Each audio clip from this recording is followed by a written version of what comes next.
ISIS. Even though ISIS is on the brink of complete extinction in Iraq and Syria, the threat of ISIS and associated terror networks will persist in our own country and in others.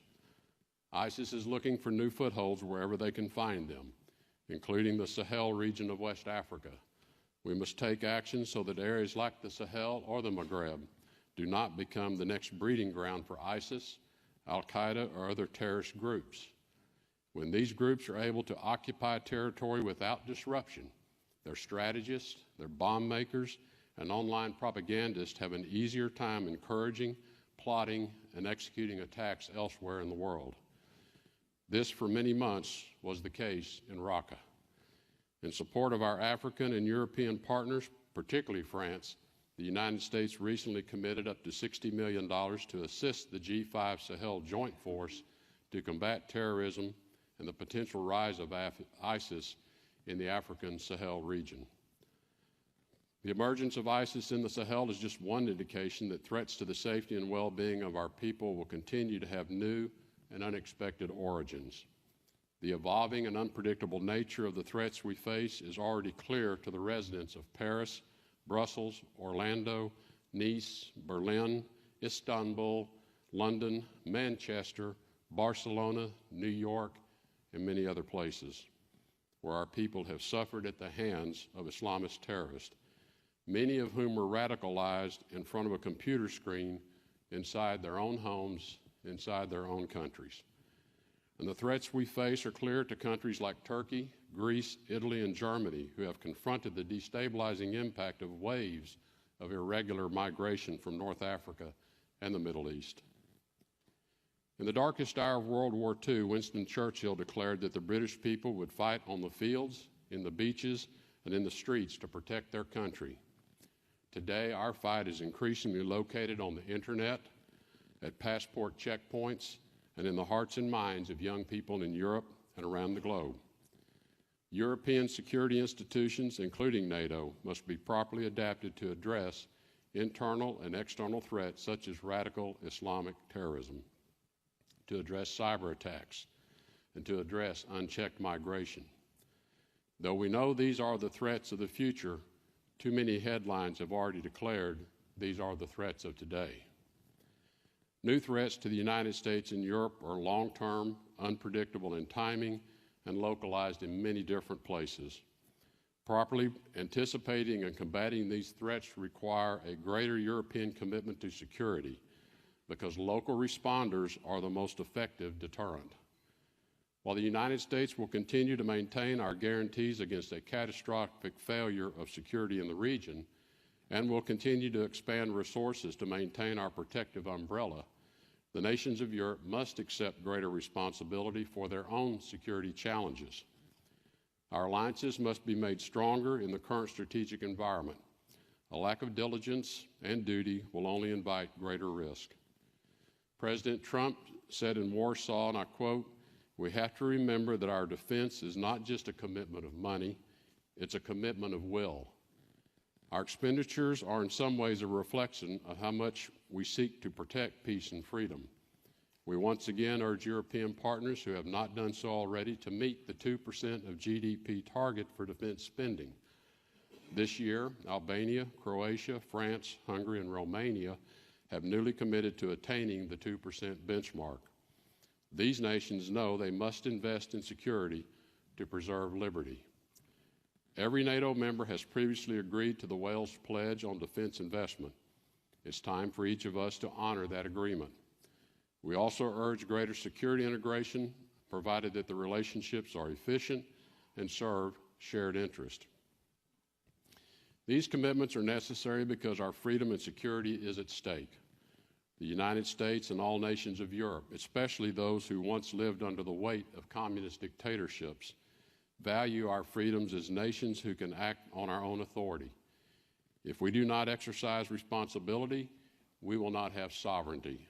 And if we do not have sovereignty, we will not have freedom. Maintaining sovereignty also entails cultivating the virtues that make it possible. Free nations must exercise vigilant protection of civil societies and the groups, families, and individuals that compose them. Rule of law and representative governments are empty shells when detached from a vibrant civil society and a deep respect for certain self-evident truths. We can win every great geopolitical struggle, but if we are not perennially vigilant of our own behavior, our own people may lose in the long run. The preservation of Western ideals depends on how willing we are to protect the core truths upon which our political and economic freedoms are based. We know the people and leaders of Europe are having many conversations about their future. America will not attempt to impose answers to those questions. We recognize that Europe is composed of free nations who, in the great tradition of Western democracy, must be able to choose their own paths forward. As in the past, the United States is committed to working with Europe's institutional arms, and while we also recognize that our allies are independent, democratic nations with their own history, perspective, and right to determine their future. This position has a particular relevance for what is transpiring in the UK over the Brexit. The United States will maintain our long-standing special relationship with the United Kingdom, and at the same time maintain a strong relationship with the EU regardless of the outcome of Brexit. We will not attempt to influence the negotiations, but we urge the EU and UK to move this process forward swiftly and without unnecessary acrimony. We offer an impartial hand of friendship to both parties. The next chapter of European history must be written in Europe's own words. As I mentioned at the beginning, 2017 marks the 100th anniversary of America's entry into World War I. But this November also marks the centennial of another event in world history, the beginning of the Russian Revolution. Though the Soviet Union collapsed 26 years ago, a few symbols and phrases associated with decades of Soviet rule endure in the English language. The Gulag, the 5-year plan, the Iron Curtain, the Berlin Wall. These few words, almost universally understood, capture the bitter and brutal history of communist rule in Europe and Russia. And they remind us of what can happen if we fail to defend the core principles of liberty and sovereignty in the Western tradition. In our time, forces like authoritarian nation states, radical Islamist terrorists, and hackers with a lust for chaos are attempting to erode our principles of freedom, equality, human dignity, the rule of law, and representative government. We cannot fail to take on the sovereign responsibility of protecting those freedoms. As Theodore Roosevelt also said, every nation, whether in America or anywhere else, which desires to maintain its freedom, its independence, must ultimately realize that the right of such independence cannot be separated from the responsibility of making good use of it. Aware of this responsibility, the U.S. will remain firmly committed to peace, stability and prosperity, and liberty for Europe. As we reflect on how our ties with Europe have endured over the past 100 years, the United States stands by our European allies and partners so that our free societies will be standing strong together another 100 years from now. Thank you.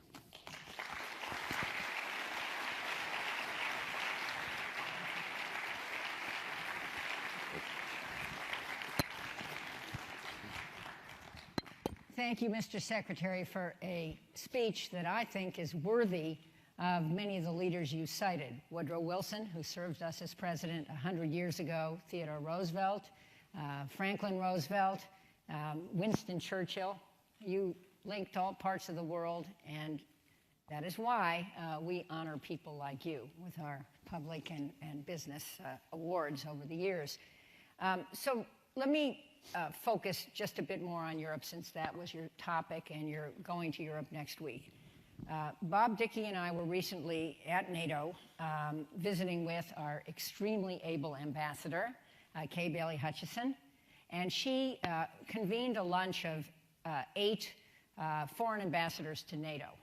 And what came through is, to me, is a view they have that this is a zero-sum game. As the United States focuses on problems around the world, like urgent problems, and you cited many of them, like North Korea and Iran, it will pay less attention to Europe.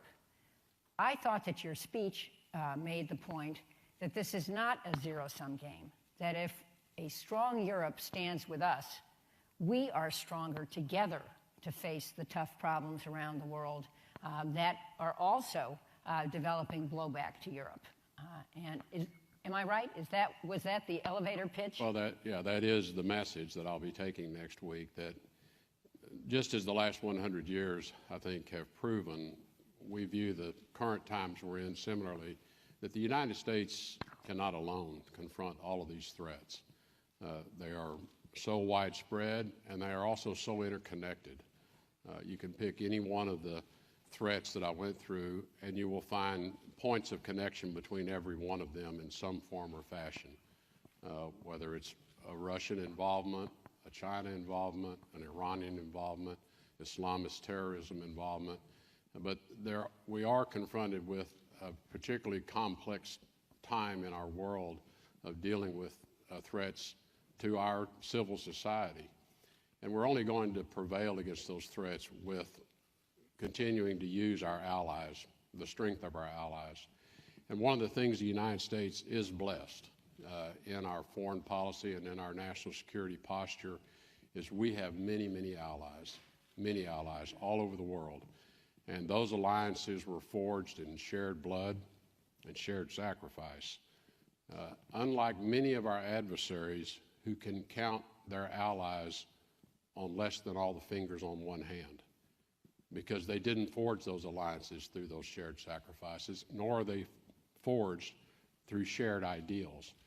So I think what we're recognizing and promoting is the strength of these historic alliances, which I think over some period of time, perhaps since the end of the Cold War, we lost our way a bit in some of these relationships. Maybe a view in particular in Europe that with the end of the Cold War, the imminent threat that everyone faced for that 70-year period was now diminishing. And what we now realize is it didn't diminish. It's still defining itself. It's still searching for its role in the name of Russia.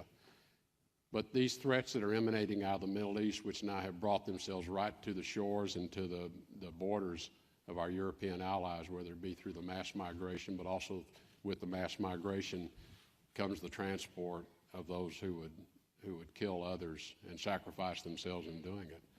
That these are threats that we can only confront with a very strong network of the alliances. And so it is really, in some respects, it's a recommitment, but it's also a redefinition of what this alliance means. And I think, the message President Trump carried early on when he went to Europe and received a lot of criticism for it was to demand of our allies that you care as much about your freedom and you care as much about the security of your people as we care about you. And when you looked at the commitments that the U.S., the sacrifice that the U.S. makes in terms of not just the taxpayers' dollars, but our own men and women in uniform, the commitment we've made seemed to be a little out of balance. And I think the president was just sending the message that we're committed to this alliance. You have to get committed. You need to get as committed to it as we are. And I think what I've heard and I've had a lot of dialogue with European counterparts, that message has resonated. And we're seeing it in the commitments to NATO, commitments to defense spending, a recommitment of personnel. And this is really what was needed at this time where we are under these enormous threats. That we have to strengthen the alliances. We have to strengthen NATO's capability to deal with what are now new and changing threats. And that was really the purpose of the president's message early in his presidency, which we've now followed through on in crafting these stronger relationships. We have more work to do, but I think our message to Europe is nothing has changed in terms of our commitment to you. Nothing from that time we made that decision 100 years ago to enter World War I in your defense. Nothing has changed fundamentally. The same values that bind us are still there. Let's keep that strong. Mindful of your time, I just want to get in a few questions about other topics, including questions from the audience. But I would note that an interesting point you made in your talk was about Turkey, that Turkey now has a choice. It can become more connected to Europe, which is a huge advantage, and to us, or not. And I heard that loud and clear. I want to turn to the question of State Department funding and organization, something that many people are interested in. Every organization needs renewal. The Wilson Center needs renewal. And surely everyone here, including long-serving foreign service officers, think the State Department needs renewal. However, questions have arisen about the steep cuts in your budget proposed by the Office of Management and Budget. That doesn't mean that's what Congress will enact. And what some claim is a hollowing out of your department. Most recently today, two valued friends of the Wilson Center, Nick Burns and Ryan Crocker, both of them enormously experienced foreign service officers and ambassadors, wrote a piece in the New York Times with a lot of information about who's leaving and what its implications are. My understanding is there is another side to this story. And so I would like to ask you to tell your side of this story and give us your vision for what the State Department should become. Well, let me start quickly with the budget because I think it's the easier question to address. The budget the State Department was given in 2016 was a record high budget, almost $55 billion. This was above what traditionally has been a budget that runs kind of in the mid $30 billion level. And this was ramping up over the last few years, in many respects for some good reasons. But as we look at that spending level, quite frankly, it's just not sustainable. It is very difficult to execute a $55 billion budget and execute it well. It's a lot of spending and deployment of resources, and I take our stewardship of those dollars very seriously. And I take the congressional oversight obligations on us very seriously, and am not going to brush them aside light-handedly. So part of this was just a reality check. Can we really keep this up? And the truth of the matter is it'd be very difficult to keep it up and do it well. And secondly, though, part of this bringing the budget numbers back down is reflective of an expectation that we're going to have success in some of these conflict areas of getting these conflicts resolved and moving to a different place in terms of the kind of support that we have to give them. So it's a combination of things, that sustainability, a recognition that those numbers are really the outliers. The numbers we're moving to are not the outliers. They're more historic in terms of the levels of spending. As to the State Department redesign, and I use the word redesign because it would have been really easy to come in on day one and do a reorg. A reorg, when I use that word, is moving the boxes around on the org chart. When I showed up in the State Department, I was stunned when I got the organization chart out, and I had 82 direct reports to the Office of the Secretary, to me, 82.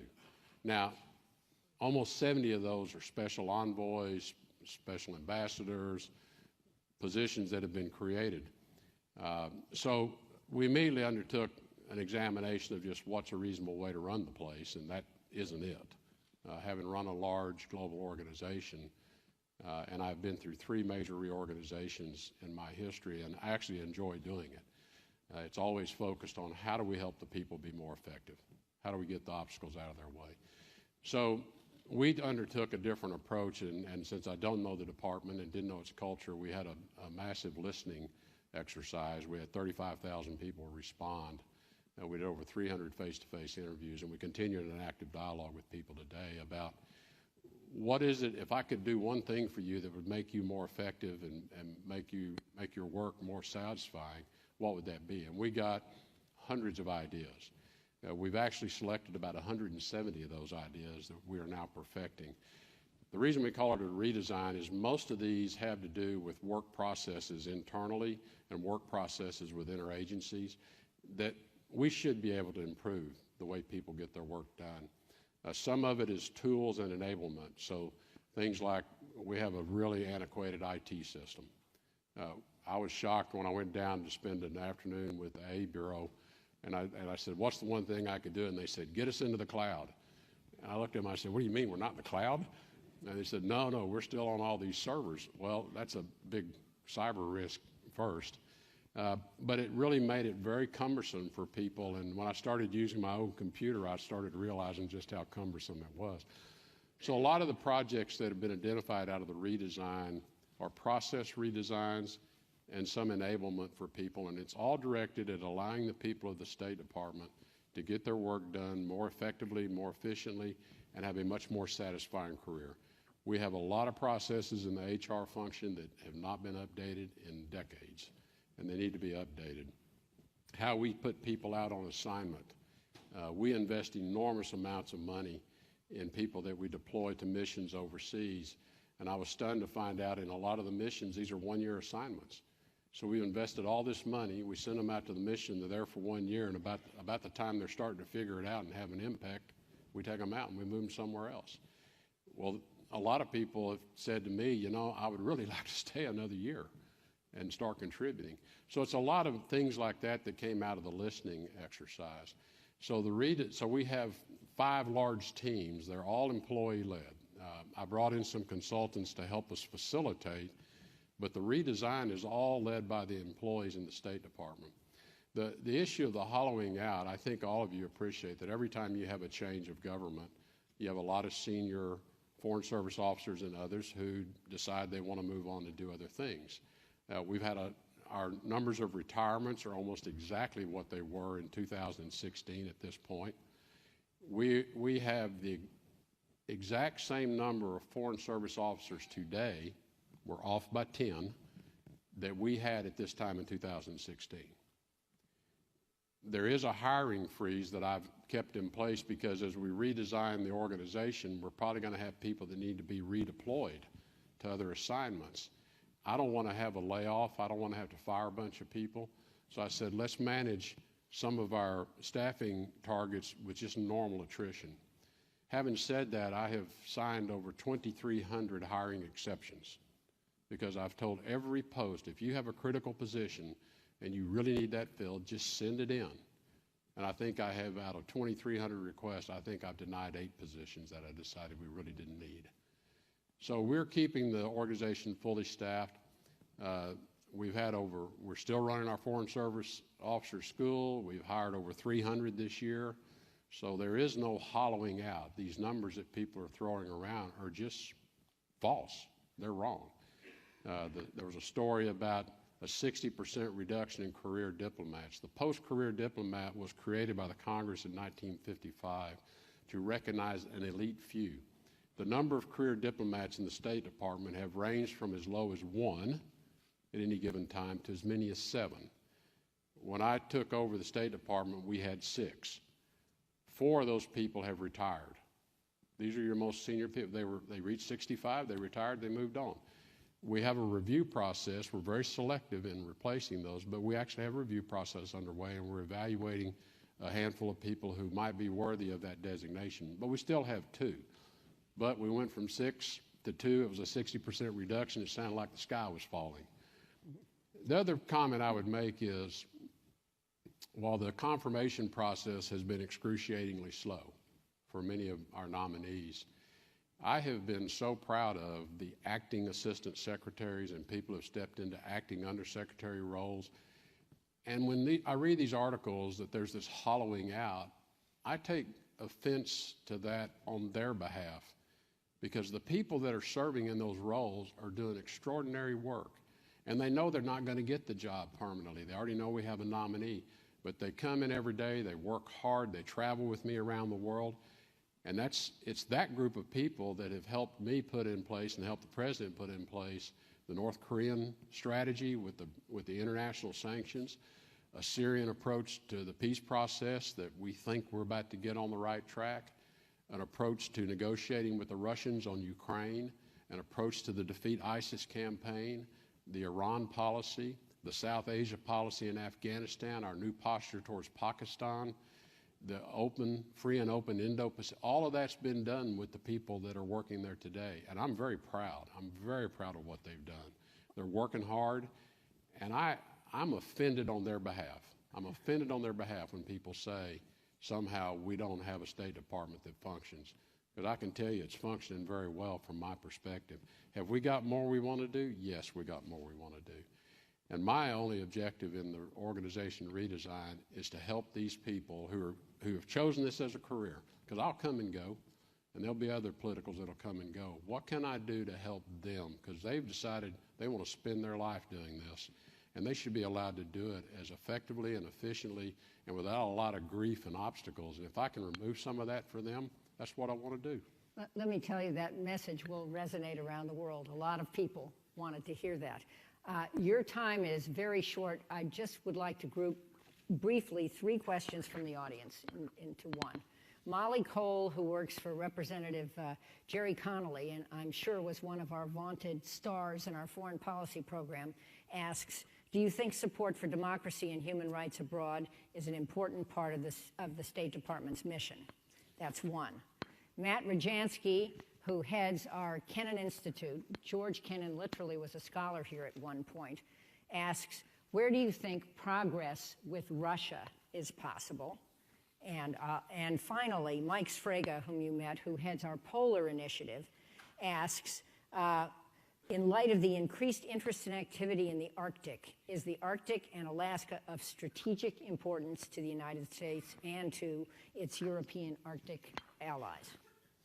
Well, as to human rights and human dignity, of course, they are priorities. What I have said about those elements of our foreign policy is those are values, and those are values that are enduring and they never change.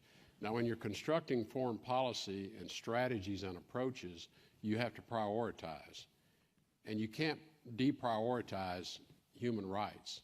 It's with you. It's part of every policy decision you make. The question is, how do you want to affect it? And if you say, well, it's a priority, priorities can change. Well, this can never change. This is enduring, and it's a part of every foreign policy construct that we develop. What I would say is that, but if you're dealing with a place like Syria or Iraq was in under ISIS occupation, the most important thing was saving people's lives. How can we keep people from getting killed? Because the ultimate human right is the right to live. The right to live first. If I can live, then I can begin to take care of my family. Then I can begin to fight for my human rights. Then I can begin to fight for my but if I'm being killed every day, I'm being bombed, I'm being gassed, our priority was save lives. So we want to save lives first, and if we do that, we stabilize areas, and then we can start creating the conditions to ensure people's human rights and dignity are respected. With respect to Russia, there are areas of mutual cooperation. We're working hard in Syria to defeat ISIS, and we are on the cusp of having ISIS once and for all defeated in Syria. We got work yet to do. We are working together with Russia on how to prevent the civil war from re-erupting. And so we've had a lot of conversations over what does Russia see as the end state of Syria, what do we see as the end state? And there's a lot of commonality there. Tactically, how we get to those peace talks, we're working very closely with one another on. We have our ups and downs. If you saw, I think it was a very important joint statement was issued by President Trump and President Putin from Da Nang, Vietnam, on the margins of the APEC meeting. That was an important alignment of how we see the Syria peace process going forward. And it was an important statement to have Russia confirm that they see it the same way we do. We'll use that and we'll build on it. I think there are other areas of counterterrorism. Russia has great fear of migration out of the Central Asian regions and terrorism inside of Russia. We think there's areas of greater cooperation on counterterrorism with Russia. There may be opportunities for cooperation in Afghanistan. We've not yet come to what that might be, but we're talking about it. In Ukraine, what I've said to the Russians is, we're never going to get this relationship back to normal until we solve Ukraine. It just sits there as an enduring obstacle, and we've got to address it.